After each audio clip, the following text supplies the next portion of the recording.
Good day mga ka-PBA Madness! Isa na namang learning experience ang nakuha ng mga bataan ni Coach Yeng sa ginaganap na semifinal round ng Commissioner's Cup. Kitang-kita ang pagiging bata ng kooponan ng Rain or Shine Elastopainters. Bagamat nandayan ang toughness and competitiveness ng team, kulang naman sa mental toughness pagdating sa endgame.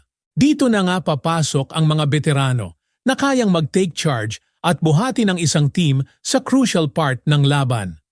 Ngayon mga ka-madness, tingin nyo ba, worth it kung susugal pa si Coach Yeng para kunin ulit si Paul Lee sa kampo ng Magnolia Hotshots?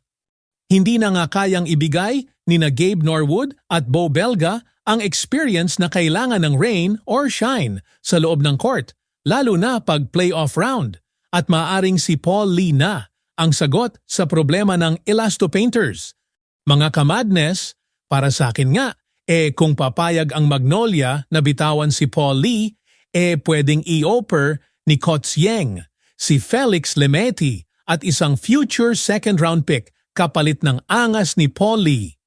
Kaya mga ka-madness, kung hindi si Paul Lee, sino pang veterano ang sa tingin ninyong kakailanganin ng Rain or Shine sa mga ganitong sitwasyon gaya ng playoff round? At para muling umangat sa finals, si Coach Yeng.